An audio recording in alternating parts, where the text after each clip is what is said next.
will be giving the name of the building and the full names of that officer and his cousin in this administration. And these people are not answerable to the Inspector General of Police. Your guess is as good as mine as to who is the commander of that unit. Let me emphasize that killing our children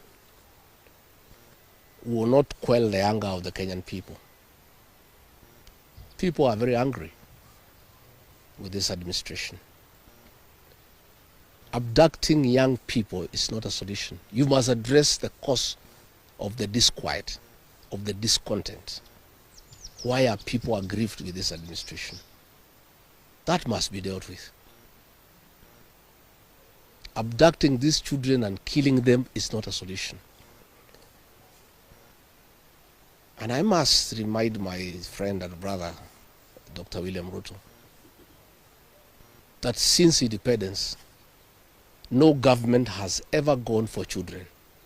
This is the first administration in the history of this country to target children for repression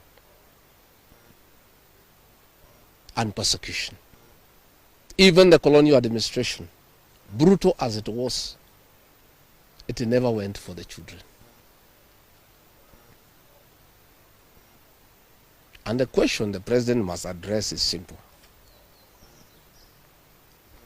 Why has everybody turned against you and the administration in only 2 years? That is what you need to interrogate instead of persecuting these children. Again, he must understand the law of nature. Nature abhors vacuum.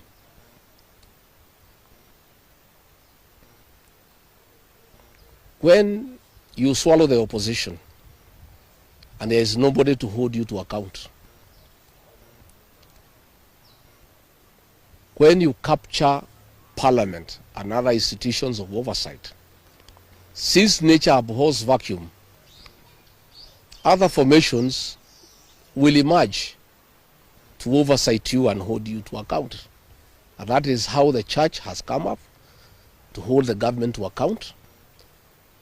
And that is how these young Kenyans have come out to hold the government to account.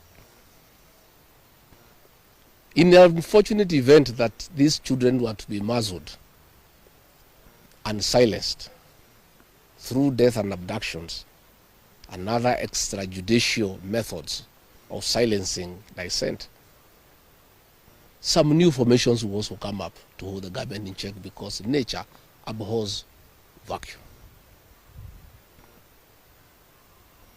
So the amount of repression that is going on in the country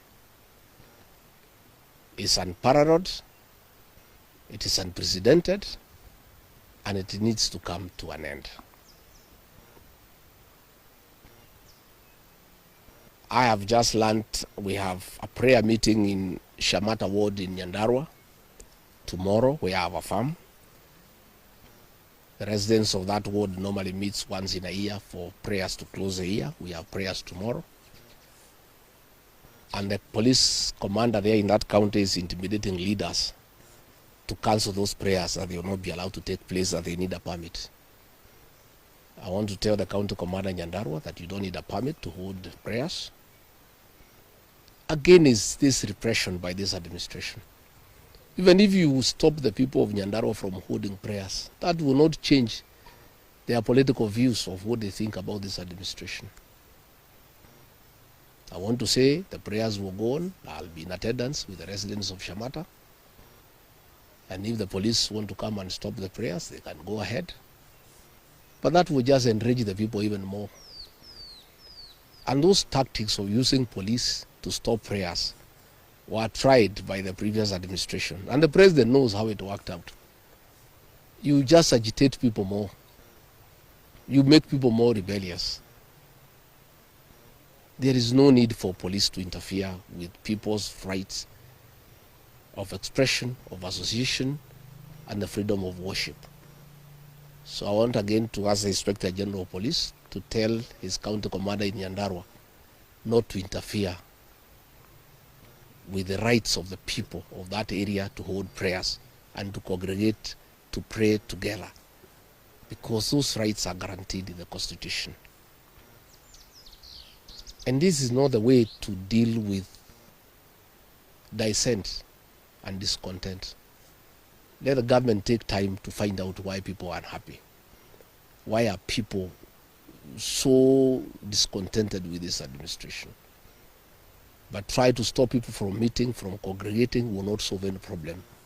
It will just magnify an already bad situation. And I can tell them it will not work. It's an exercise in futility. So good people, I just wanted to make those remarks about abductions, and I can answer one or two questions if there is.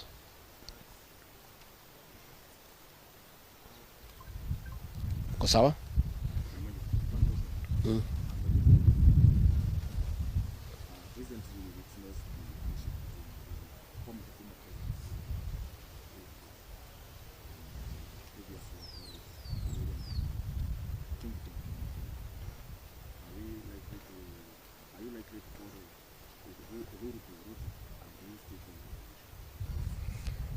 I don't know whether Uhuru is going to Ruto. I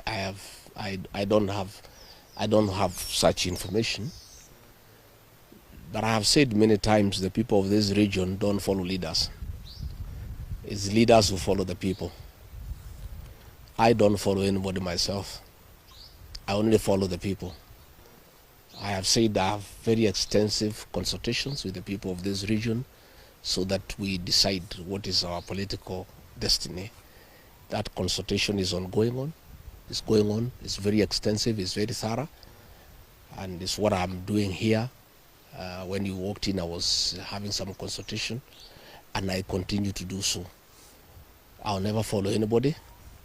I'll always follow the people. Yeah. Thank you very much. Asanteni sana.